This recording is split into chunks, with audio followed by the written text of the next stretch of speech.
이 자리에 함께하고 있는 우리 장로님이나 교육자 여러분들, 또 가정에서 영상을 통해서 예배를 드리고 있는 우리 성도 여러분, 무엇보다 여러분을 향하여 간절한 마음으로 비는 것은 건강과 주님의 인도와 주님의 보호가 있기를 주님의 이름으로 축원합니다. 이 시간에 바알과 여호와, 이런 제목의 말씀을 들려고 합니다. 생텍쥐벨이라고 하는 분을 많은 분이 알고 있으리라 생각합니다. 어린 왕자라고 하는 소설을 쓰셨죠. 여기에 자그마한 별에 살고 있는 어린 왕자가 있었습니다. 그곳에는 장미가 있었고 왕자는 그 장미를 돌보았습니다. 물을 주기도 하고 바람이 불면 바람막이를 통해서 장미를 보호해도 주고 정성을 쏟으면서 장미를 키우게 됩니다. 하지만 이와 같이 돌봄 은혜를 입었던 장미는 감사나 고마운 마음을 표하지 않았습니다. 도리어 원망, 도리어 불평을 쏟아놓곤 했지요.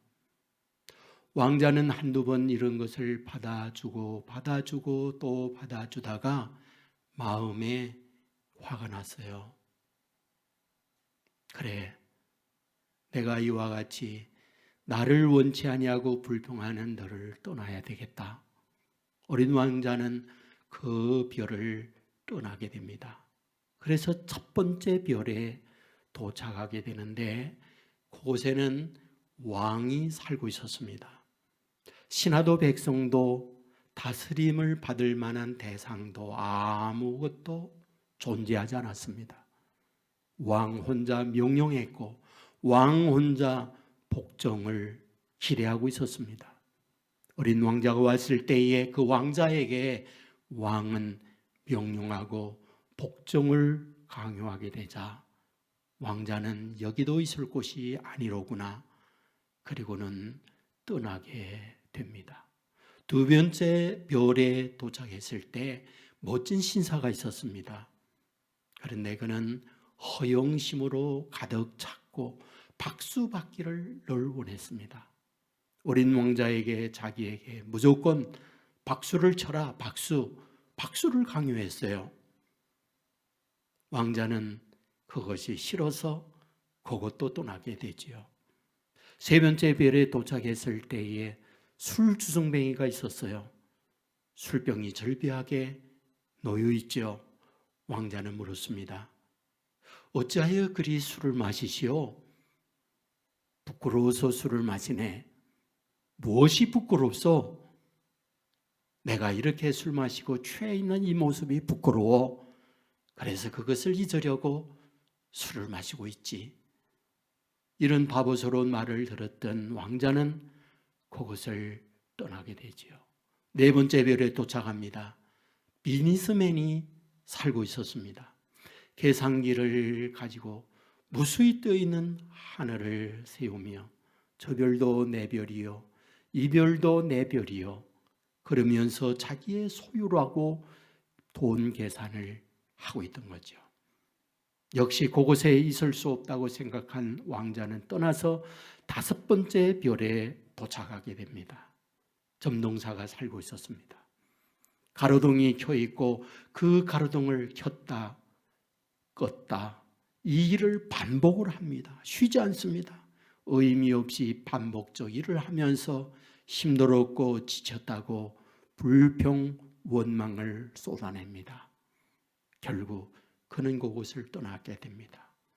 여섯 번째 별에 도착했을 때에 지리학자가 있었어요. 거대한 도서관에 연구를 하면서 산과 강에 대하여 박학박식했습니다. 높이가 얼마요? 길이가 얼마요? 이 모든 것을 알고 있는 박사에게 부러워하면서 물었어요. 그 산이 어디 있나요? 그 강이 어디 있나요? 지리박사는 말했습니다. 나 한 번도 가보지 못했어. 어디 있는지 몰라. 앉아서 글로만 모든 걸 알고 있었지 실물 현상에 대하여는 아무것도 모르는 바보였어요. 결국 그는 거기에 떠납니다. 그리고 7째 별을 찾아왔는데 그곳이 지구였어요. 그는 지구에 내렸을 때 사하라 사막이었습니다. 그곳에서 여우와 뱀, 그리고 장미원, 그리고 철도원과 약 파는 사람을 만나요. 그리고 비행사를 만나게 되죠. 그 비행사는 비행을 하던 가운데 고장으로 말미암아 불시착하여 사하라 사막에 내리게 됐던 거죠. 이 왕자는 그곳에 여러 종류들을 만나면서 여러 가지 정보, 여러 가지 지식을 습득하고 새로운 세계를 경험하는 이야기로 되어 있는 것, 이것이 어린 왕자의 내용이었던 거죠. 여러분, 사람이라고 하는 것, 이 세상에 태어나서 자연을 만나게 되죠. 자연만 만나는 게 아니라 그 자연 속에 살고 있는 사람도 만나게 되죠. 우리는 그 만남을 통해서 역량을 배웁니다. 그리고 배우게 됩니다. 그러면서 자기의 인생을 만들어져 가게 되는 거죠. 때로는 그 만남이 유익하기도 하고 때로는 무익하기도 하고 때로는 그것이 자기에게 건설적 미래를 발전해 나가기도 하고 그것이 때로는 파괴적이고 자기의 인생을 불행하게도 만든다고 하는 것, 이것이 만남을 통하여 우리에게 주어지는 우리의 결과물이 아닐까, 그런 생각을 갖게 되는 거죠. 저는 오늘 본문을 이런 측면에서 함께 나누고 싶습니다. 12절, 11절 말씀에 보면 이스라엘 자손이 여호와의 목전에 악을 행하여 바알을 섬겼다, 이렇게 말씀을 하고 있어요. 여러분, 창세기부터 여기까지 오면서 하나님의 백성, 하나님의 자녀들이 우상과 접촉하고 우상을 섬기거나 하는 말씀들이 몇 곳에 나와 있어요. 어쩌면 그 첫 번째는 야곱의 아내 라헬이 드라빔을 몸속에 숨겨 나온 것, 그것이 첫 번째 하나님의 백성 자녀들이 우상과에 관련되어 있는 말씀이라고 생각해요. 두 번째 말씀이 있다면 그것은 민수기 25장입니다. 출애굽했던 이스라엘 백성이 당도한 곳이 시딤이었어요. 시딤이 어떤 곳입니까? 모압의 땅이었습니다. 그 모압에서 모압 여인들과 이스라엘 백성들이 음행하는 사건이 나와요. 그런데 음행만이 아니었습니다. 모압 사람들이 섬겼던 바알 부올도 함께 섬깁니다. 이때 하나님은 진노해요. 그래서 전염병으로 24,000명이 죽는 끔찍한 일이 그곳에서 벌어지게 됩니다. 그리고 난 이후 우상과 관련되어 있는 말씀, 그것이 사사기로 넘어오게 되는 걸 봅니다. 여러분, 오늘 읽은 2장 앞장 1장에 보면 1장에서 가장 많이 반복해서 말씀하고 있는 내용이 무엇인지 아세요?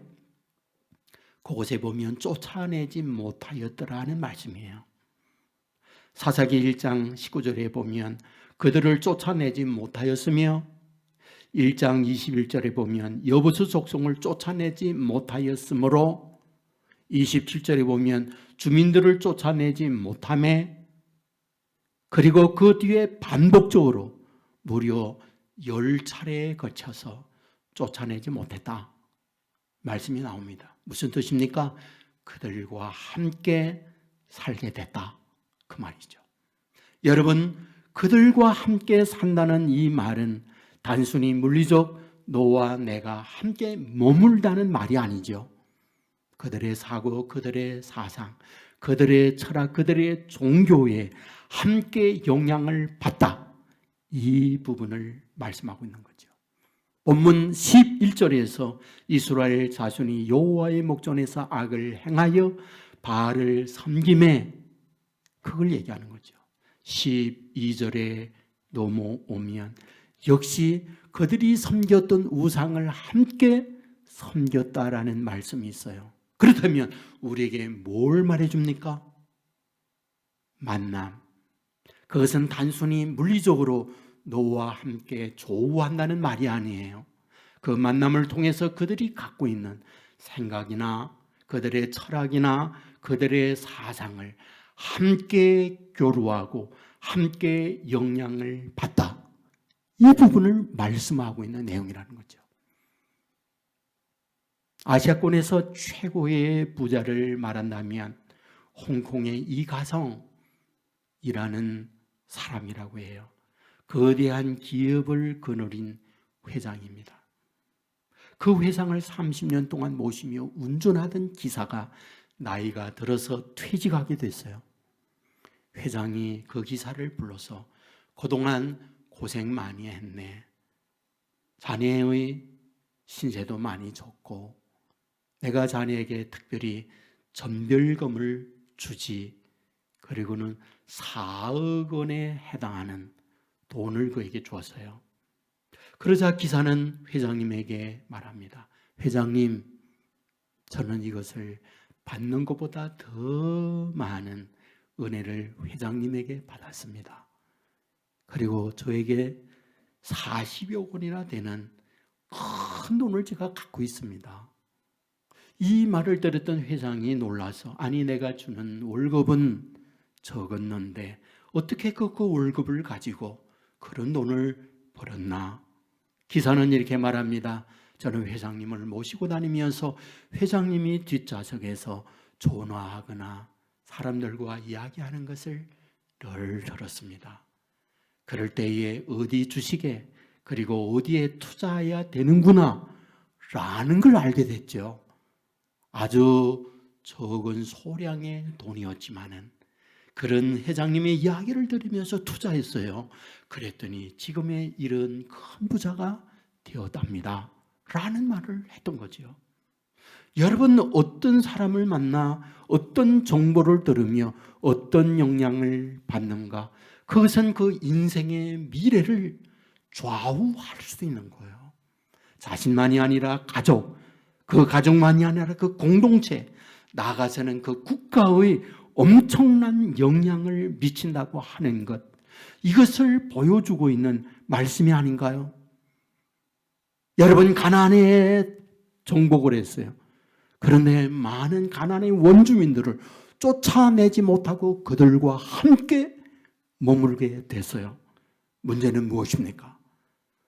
공간 안에서 그들만 물리적으로 산다는 말이 아니라 그들이 섬겼던 우상 바알도 함께 섬겼다고 하는 것, 이것을 보여주는 게 아니겠어요? 라헬이 드라빔을 왜 훔쳐올까요? 친정에서 드라빔을 섬긴 그것이 있었기 때문에 가지고 온 거예요. 시딤에서 이스라엘 백성이 모압의 여인들과 엄난합니다. 그리고 바알보를 함께 섬겨요. 여인들과 몸의 결합만이 아니었어요. 그들 안에 있는 신앙, 그들 안에 있는 생각까지 함께 오고 있더라는 거예요. 오늘 본문의 이스라엘 백성도 가나안에 정착하여 그들과 더불어 지내면서 그들과 더불어 지내는 것만으로 끝나지 아니하고 만남을 통하여 그들의 신앙, 그들의 우상도 함께 섬기고 있더라. 이 부분을 말씀하고 있는 거죠. 그런데 우리는 여기에서 이런 고민을 해보아야 하죠. 어쩌다가 이렇게 된 건가? 어쩌다가 이렇게 된 건가? 지금까지 그들이 여기에 온다고 하는 것, 오늘 본문에서도 말씀하고 있지만은 출애굽하여 여기까지 인도한 하나님을 잊을 수 있단 말일까?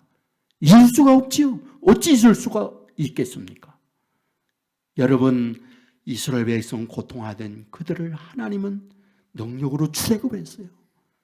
40년 동안 살 수 없는 광야에서 하나님은 그들을 살게 해주셨어요. 어찌 그들의 힘으로 가나안을 정복합니까? 하나님의 능력, 하나님의 힘으로 여리고를 붕괴하고 거대한 장수들을 물려치고 그리고 그 땅을 차지하게 된 거예요.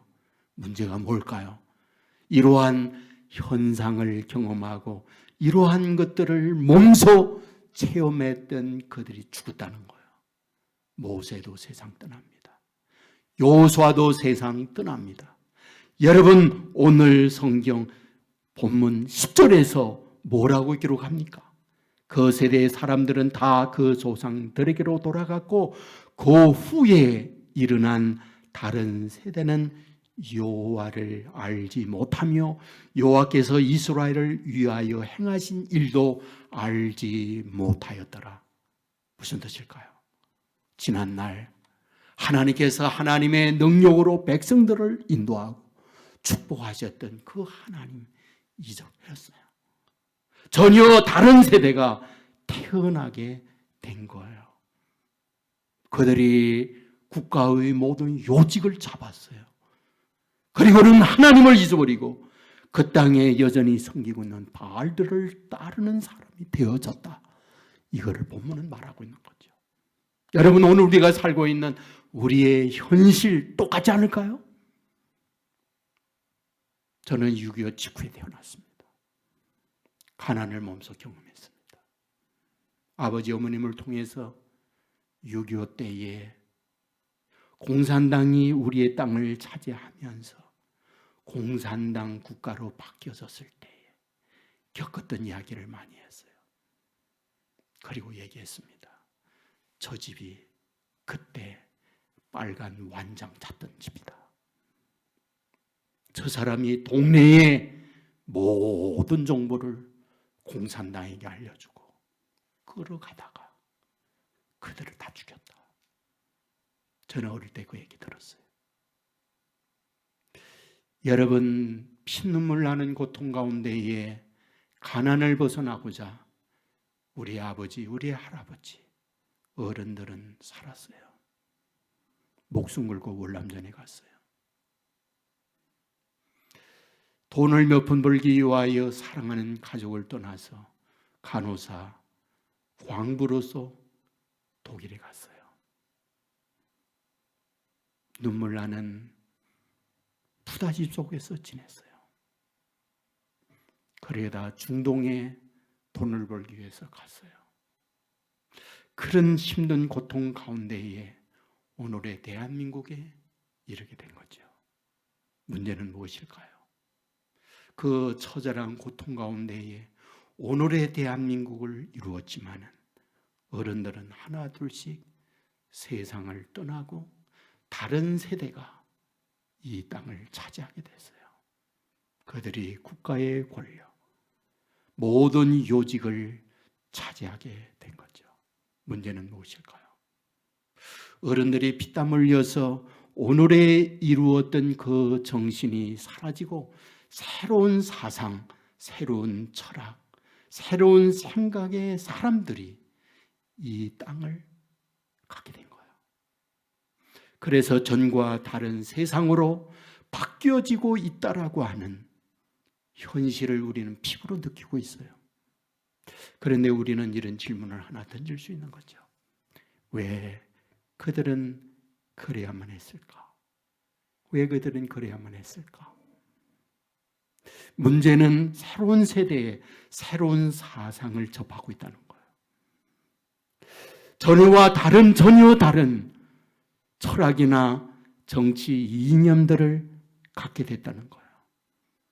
새로운 세대가 바알을 보았을 때 바알 농경 사회에서 진정한 풍년과 진정한 인생의 행복과 진정한 쾌락을 준다고 이스라엘 사람들은 생각을 한 거예요. 하나님을 믿고 하나님을 섬기는 것 고루하다고 생각했어요. 그것을 버렸어요.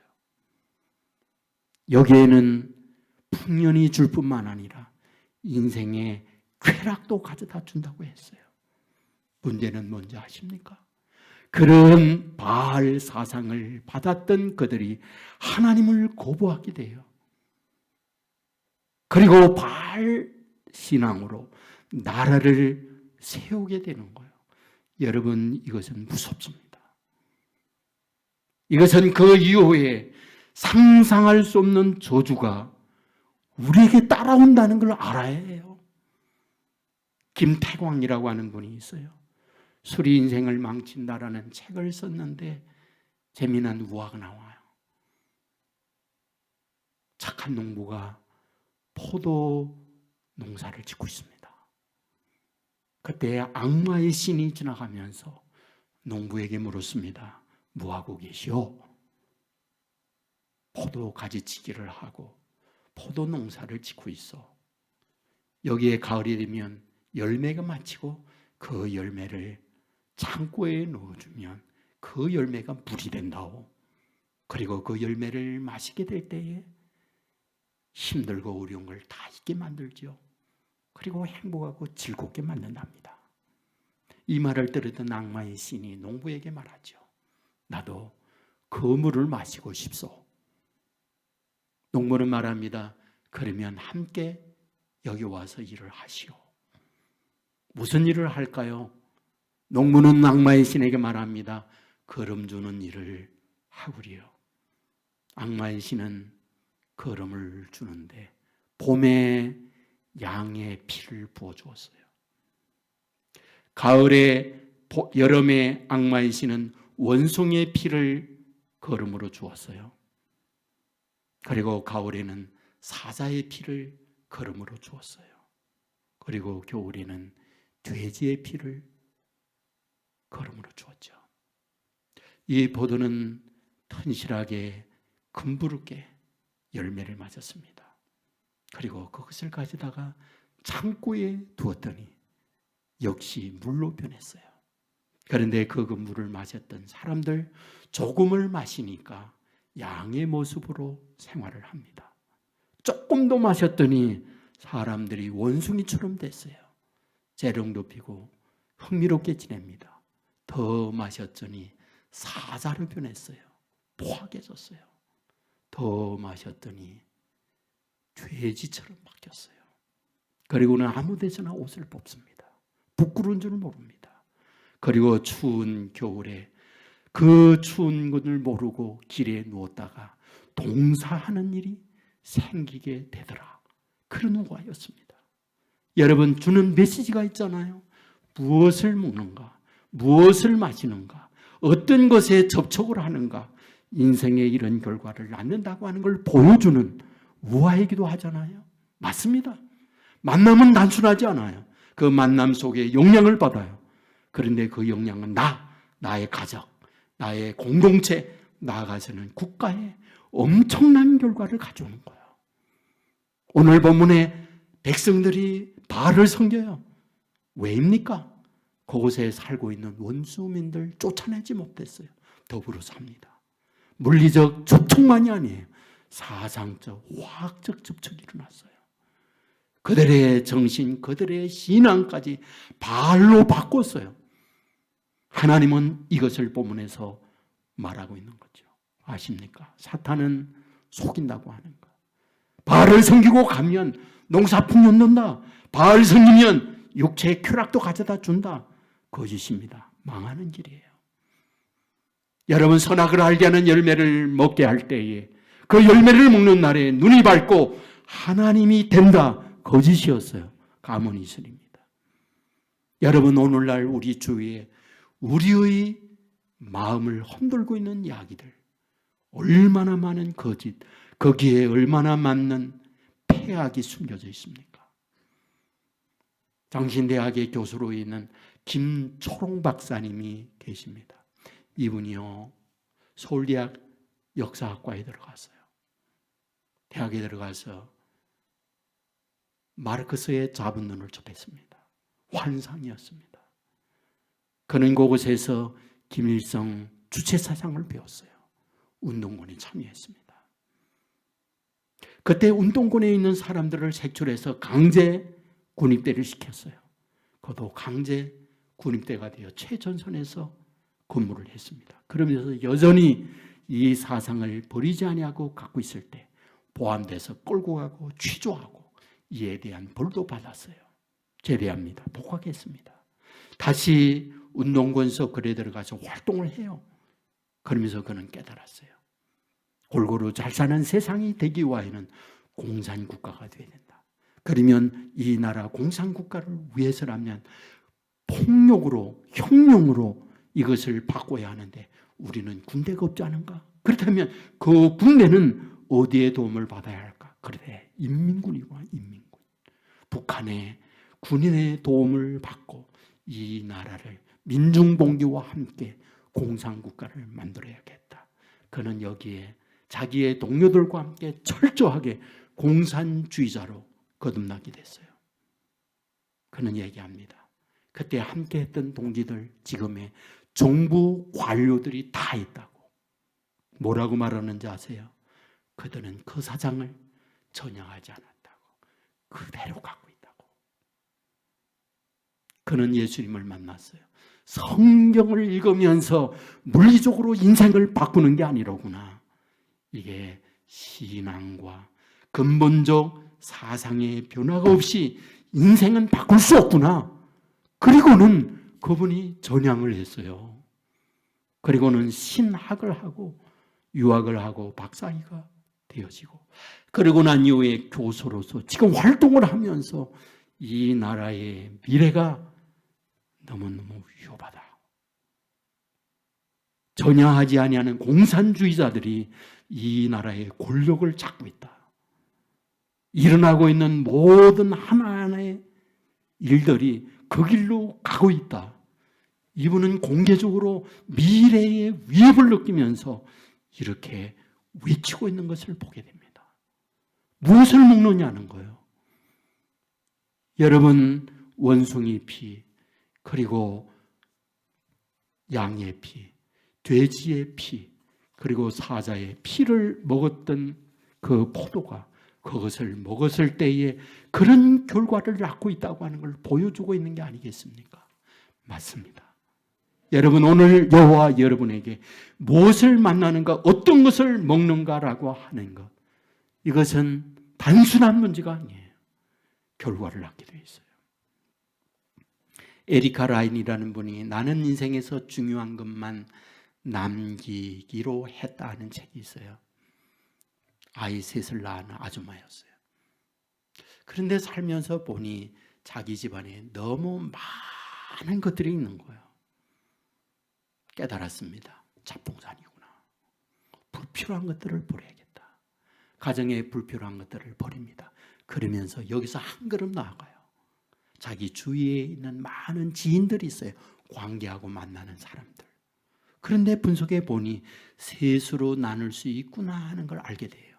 만나면 기쁘고, 만나면 유익이고, 만나면 자기에게 삶을 진취적으로 가게, 건설적으로 하게 하는 모임이 있어요. 근데 어떤 사람은 그런 것도 없는 중간 단계에 있는 사람이 있구나 하는 걸 알게 돼요. 그리고 세 번째는 만나보면 왠지 기분이 나빠, 왠지 화가 나, 그런 만남이 있다는 걸 알게 돼요. 그리고는 그때부터 이것까지 정리를 하게 됩니다. 그런데 이분은 한 걸음 더 나아가서 이런 것만의 만남이 아니로구나, 내 생각의 만남도 있구나. 어떤 생각, 철학, 사상, 그것이 건설적이에요. 유익해요. 나의 미래를 기쁘게 만드는 그런 것들이 있어요. 그러나 그런 것만이 있는 게 아니로구나. 이건 역시 잡동사니 있구나. 그리고 정리를 해가면서 자기의 삶을 가장 중요한 거, 필요한 것만 남기기로 했다라고 하는 그런 얘기예요. 오늘 우리가 살아가는 삶의 여정이 똑같습니다.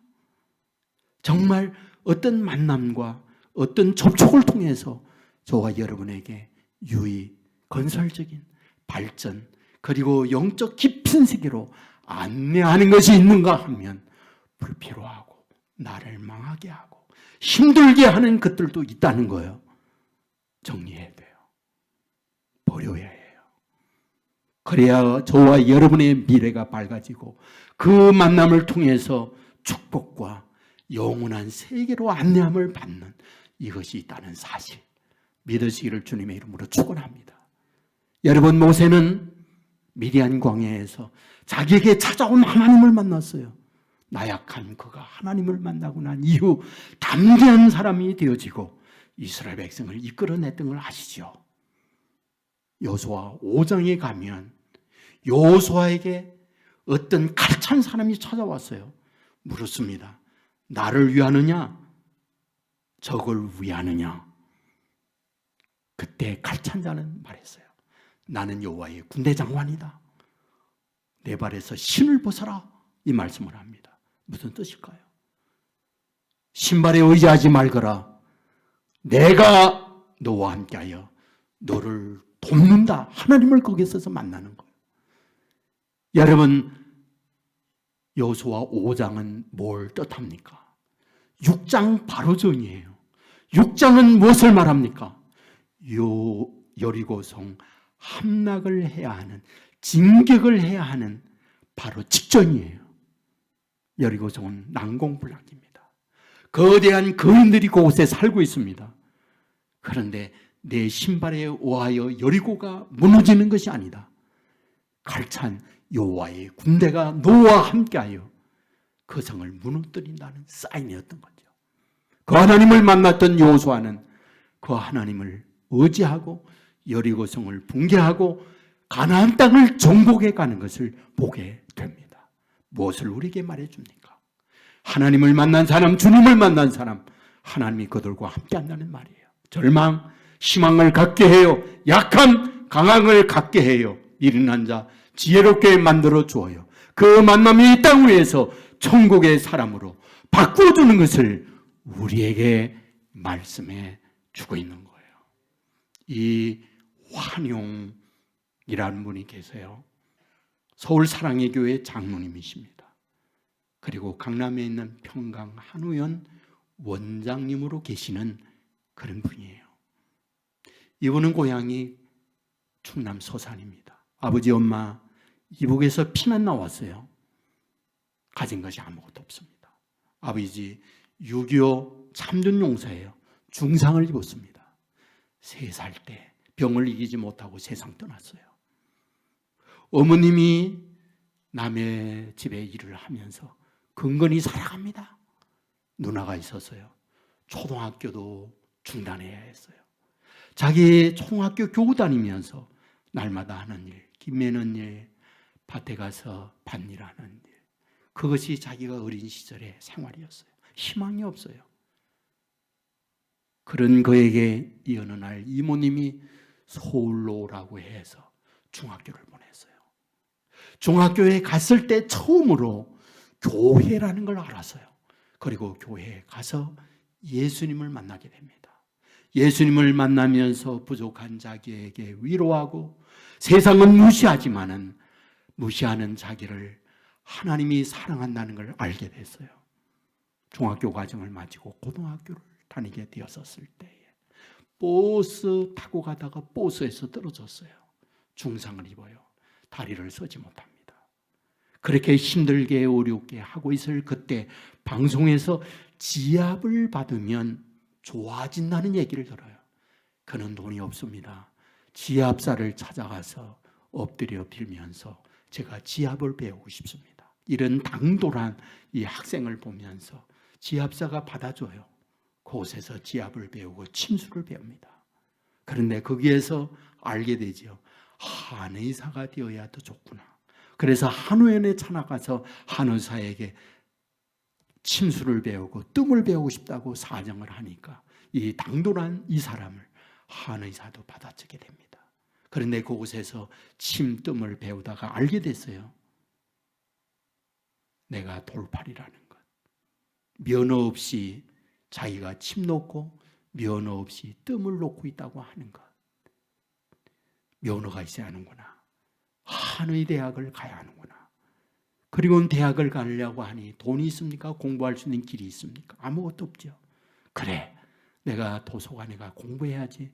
도서관 실장을 만나서 자기가 뜸도 놓아주고 침도 놓아주고 도와주겠다고 하면서 그곳에서 청소도 하면서 도서관에서 지내게 됩니다. 그리고 난 이후에 공부를 해야 하는데 학원을 가야 하는구나. 그리고 돈이 없으니까 학원에 가서 실장을 만나고 원장을 만나고 내가 침뜸을 놓습니다. 도와주겠습니다. 청소하겠습니다. 그러면서 그곳에서 고생을 하며 학원 공부를 하기 시작해요. 1년 했습니다. 대학에 떨어졌어요. 2년 했습니다. 대학에 떨어졌어요. 여러분, 7번 만에 저 경주에 있는 대학 거기에 들어가서 그곳에 한의과 대학에 들어가게 돼요. 그래서 거기에서 공부를 하고 그러면서 한의사가 되어지고 비염 축농증의 최고의 특효라고 하는 장미환이라는 약도 만들고 정말 한의사로서 명성이 있는 사람이 되어진 거예요. 이분이 하는 말이 뭔지 아세요? 내 인생 여기에 있는 거 주님 만나지 않았다면 여기에 자기가 없었다고. 자기는 아무것도 없어요. 주님 만나고 나의 열등한 자기가 하나님의 은혜 가운데에 희망을 갖고 나와 하나님이 함께하면 불가능을 가능케 한다. 이 믿음을 가지고 살아갔어요. 할 수 있거든요. 무슨 말이냐? 믿는 자에게는 능치 못함이 없다. 하나님이 나를 위하시면 무엇을 내가 두려워하리요? 이런 말씀이 자기의 인생을 이렇게 만들었다고 그는 이런 간증과 고백을 하고 있는 걸 봅니다. 맞습니다. 사람이 세상에 태어난 건 자연을 만나요. 사람을 만나요. 이스라엘 백성이 가나안에 갔을 때 단순한 땅만 만난 게 아니에요. 그곳에 있는 사람도 만났어요. 그런데 그들은 그들의 섭리는 바알도 만나면서 많은 고통과 어려움을 겪었어요.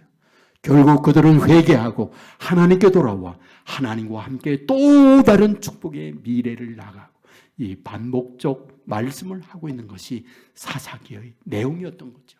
저와 여러분도 똑같습니다. 우리는 이 땅에 살고 있습니다. 단순히 자연 공간에서만 사는 게 아니라 이 땅에 살고 있는 수많은 사람들을 만나요. 그 만남은 단순함이 아닙니다. 그들의 사장, 그들의 신앙도 함께 만나게 되어 있어요. 그러나 바알은 달콤해요. 부자되게 해요. 쾌락을 줘요. 그러나 그것은 망하는 일이라는 걸 알아야 해요. 여러분, 주님을 만나 주님과 함께 가면 주님은 말씀을 통하여 약한 우리에게 위로 격려를 줍니다. 위로 격려만이 아니라 소망을 줘요. 소망을 주는 것만이 아니라 하나님이 우리와 함께 하면서 저와 여러분의 인생길에 생명의 길로 인도해 줘요. 여러분, 늘 말씀합니다. 넓은 길은 찬원이가 많아요. 왜입니까? 좋으니까요. 왜입니까? 인생에 쾌락을 주니까요. 그런데 생명의 길, 좁은 길은 험해요. 찾는 이가 없어요.